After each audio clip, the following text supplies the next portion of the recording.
Morning students, ज्ञान विहार के online class में आप सभी का स्वागत है। पिछले लेक्चर में हमने कुछ न्यूमेरिकल किए थे। आज नया टॉपिक है। टॉपिक देखो, electric potential. Electric potential, electric potential, electric potential from electric field, from electric field। तो आज हमें क्या फाइंड करना है? इलेक्ट्रिक पोटेंशियल फाइंड करना है। इसकी वजह से, इलेक्ट्रिक फील्ड की वजह से, electric potential from electric field. तो देखो, पहले डायग्राम देख लो। ये हमारे पास है डायग्राम। यहाँ पे टेस्ट चार्ज लेते हैं प्लस क्यू नॉट, ये electric field intensity E vector.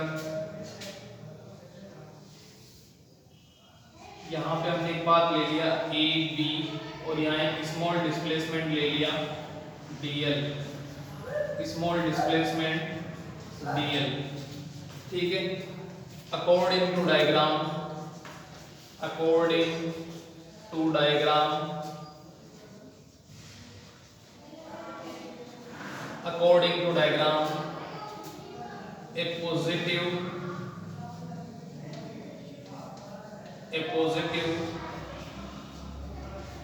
test charge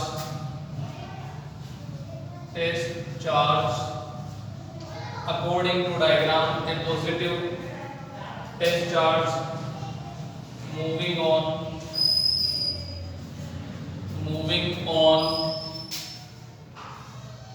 curved path,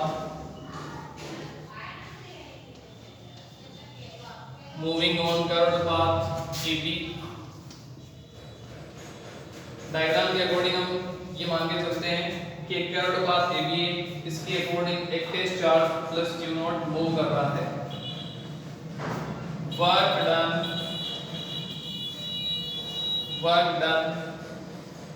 by electric field, work done by electric field on the charge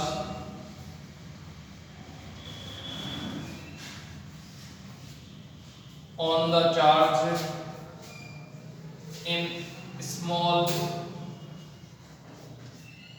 element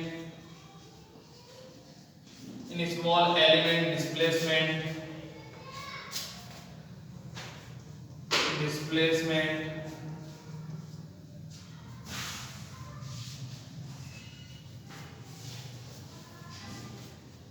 in small element displacement dl।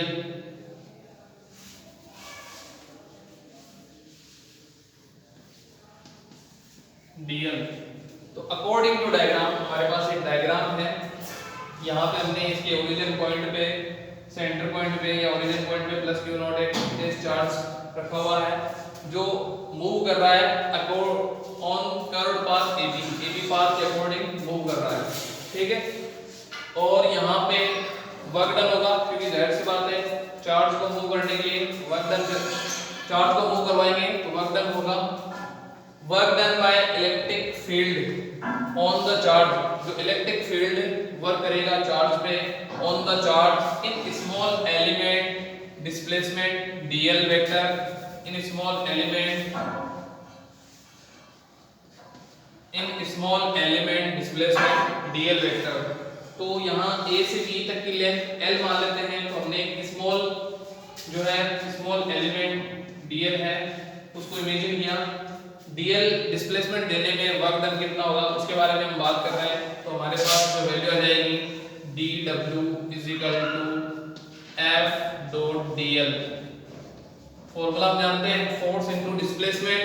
तो force हो गया F और dl हो गया displacement. ठीक है।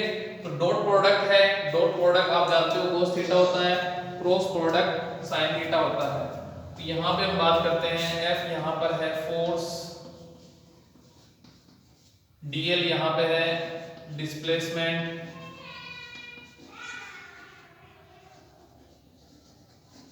और dw यहाँ पर है वर्क। तो डॉट प्रोडक्ट में cos थीटा और क्रॉस प्रोडक्ट में sin theta, a dot b is equal to ab cos theta और a cross b is equal to हम ले सकते हैं ab sin थीटा। ये आप सभी को पता होना चाहिए। तो यहाँ पे हम क्या लेंगे, dw is equal to f dot dl cos theta. ठीक है, इसके बाद हमें एंगल पता करना है। देखो एंगल पता करेंगे तो यहां से देखो आप, एंगल हमारे पास जो होगा, इलेक्ट्रिक फील्ड इंटेंसिटी हमारे पास क्या है, पॉजिटिव से नेगेटिव चार्ज की तरफ इलेक्ट्रिक फील्ड इंटेंसिटी होती है E is equal two plus से माइनस की तरफ।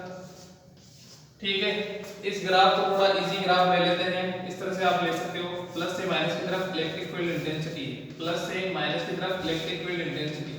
ठीक है, अब अगर आप किसी चार्ज को किसी पॉइंट P पे लेके आते हो, मान लो इन्फिनिटी से लेके आ रहे हो प्लस Q नॉट चार्ज को, तो इलेक्ट्रिक फील्ड इंटेंसिटी जो है वो इस तरफ लग रही है, मान लो जैसे A से B की तरफ लग रही है, A से B, ऐसे मान लो A से या P से Q ले सकते हो आप। यहाँ पॉइंट P है और यहाँ पे पॉइंट Q है, सॉरी x y ले लो, यहाँ पॉइंट x है और यहाँ पॉइंट y है, तो इलेक्ट्रिक फील्ड इंटेंसिटी होगी x से y की तरफ।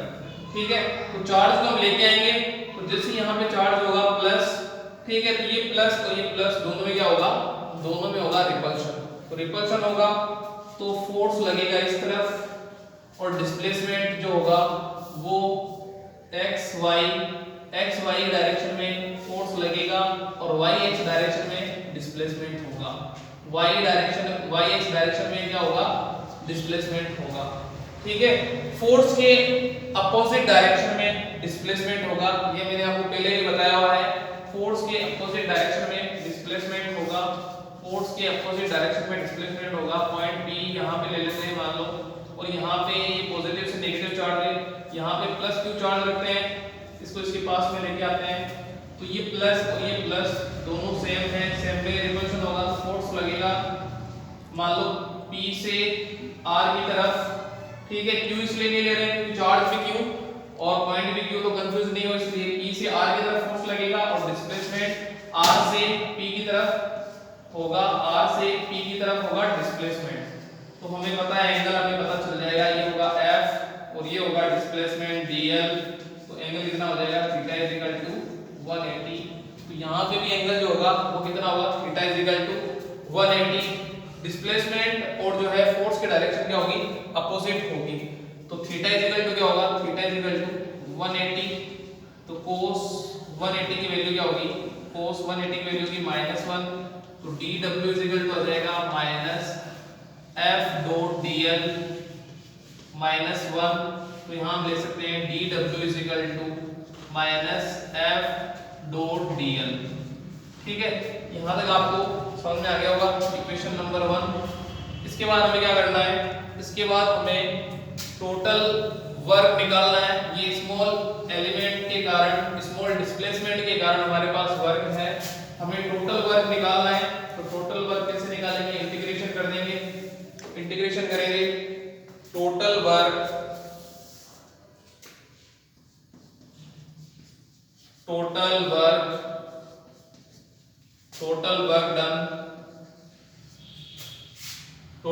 Done of A charge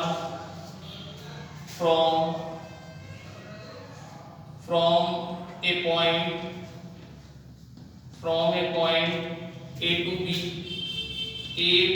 B in electric field। मतलब टोटल वर्क डन होगा चार्ज पे पॉइंट A से B तक इलेक्ट्रिक फील्ड में। तो हमें क्या करना है, इंटीग्रेशन करना है, इंटीग्रेशन कर देंगे। Then integration of equation number 1, then integration integration of equation number 1, तो इंटीग्रेशन करेंगे, integration dw is equal to, यहाँ पे लिखेंगे integration minus F dot dl, limit यहाँ इंक्लूड कर सकते हैं a से b, point from A point a to b, minus हम बाहर ले सकते हैं, तो माइनस हमारे dw का इंटीग्रेशन हमें पता है, dx का इंटीग्रेशन क्या होता है, dx का इंटीग्रेशन होता है x, तो इसी तरह dw का इंटीग्रेशन हो जाएगा w, माइनस तो बाहर इंटीग्रेशन a से b f डॉट dl। ठीक है, इसके बाद हम जानते हैं we know that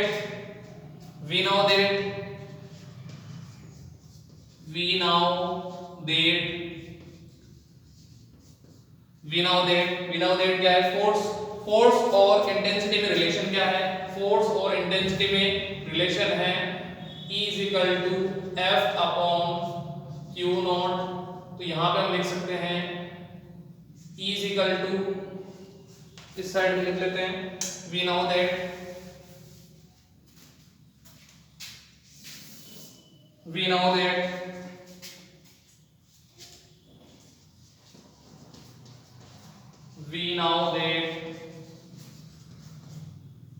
E is equal to F upon Q naught, तो F is equal to हमारे पास वैल्यू आ जाएगी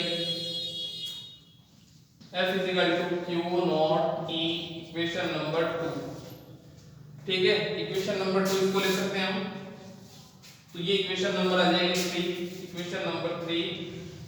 और वी नो दैट पोटेंशियल और वर्क में क्या रिलेशन होता है, पोटेंशियल और वर्क में हमारे पास जो रिलेशन होता है ये यहीं से सॉल्व कर सकते हैं, इक्वेशन नंबर 3 और इक्वेशन नंबर 2। तो क्या करेंगे, equation number 2 and equation number 3, तो फाइनल फार्मूला आ जाएगा हमारे पास W is equal to minus integration, F की वैल्यू क्या रख सकते हैं, Q नॉट E, तो Q naught E integration Q naught E A से B, Q naught E dot dl vector, Q naught E dot dl vector, dw is equal to minus integration A to B Q E dot dl। अब हम क्या करेंगे, Q को बाहर लेंगे, W is equal to minus Q naught integration A to B E dot dl, Q naught को इसके नीचे ले सकते हैं, W upon Q naught is equal to minus integration A to B E dot dl। We know that W upon Q work और charge का जो ratio होगा वो पोटेंशियल के इक्वल होता है, हमें पता है। तो यहाँ पे 2 पॉइंट है, तो पोटेंशियल डिफरेंस के इक्वल भी हम ले सकते हैं, तो यहाँ पर हमारे पास जो है वैल्यू आ जाएगी, we know that the potential difference, we know that a potential difference to VB minus VA is equal to W upon Q naught। तो इक्वेशन नंबर 4 और इक्वेशन नंबर 5, तो हमारे पास फाइनल आंसर आ जाएगा 4 एंड 5 से, तो final answer आएगा VB minus VA is equal to minus integration A to B E dot dl।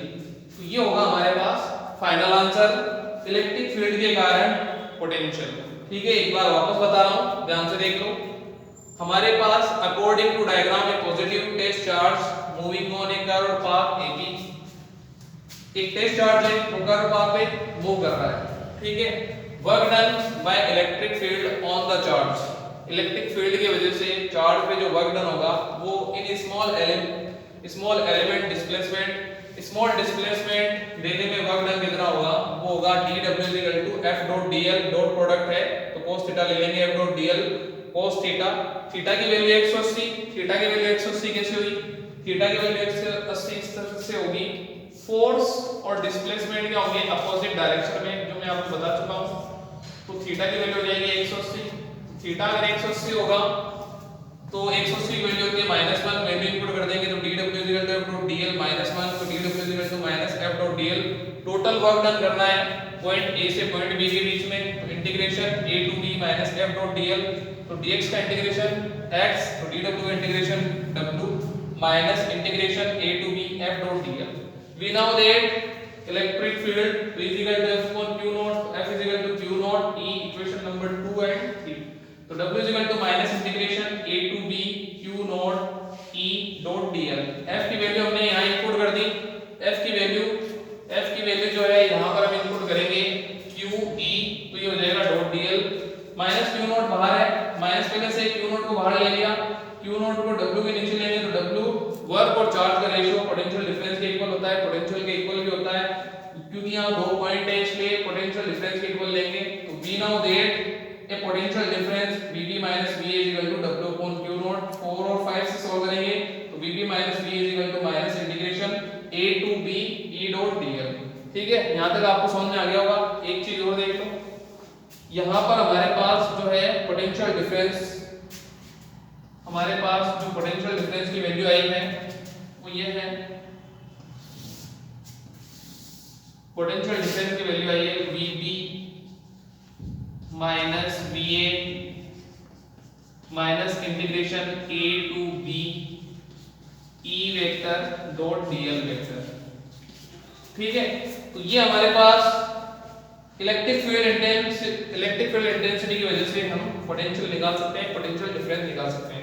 अगर मान लो फर्स्ट पॉइंट इंफिनिटी पे हो, point A situated in infinity point 1 या point A situated in infinity, तो infinity में potential की value जो होती है वो 0 होती है, VA या V इन्फिनिटी की जो वैल्यू होगी वो होगी 0। तो यहाँ पर फाइनल वैल्यू आ जाएगी VB is equal to integration minus infinity से point B E vector dot dl vector, जिसको हम कैसे लिख सकते हैं, इसको VB को ये किसी पॉइंट B पे है तो पोटेंशियल मान सकते हैं इसको ओनली। तो हमारे पास जो है फाइनल आंसर आ जाएगा इसका V is equal to integration E dot dl, VP is equal to minus infinity से B E डॉट dl। तो ये जनरल फॉर्मूला हो जाएगा, किसी भी पॉइंट के लिए पोटेंशियल हम निकाल सकते हैं। V is equal to minus integration E dot dl। अब यहाँ लिमिट जो क्वेश्चन में या जो डेरिवेशन में जो दे रखी होगी वो यहाँ पे लिमिट ले सकते हैं, ये एक जनरल फॉर्मूला हो जाएगा। इसके बाद हम जो नेक्स्ट टॉपिक या इससे रिलेटेड न्यूमेरिकल वो हम नेक्स्ट वीडियो में पढ़ेंगे। ओके।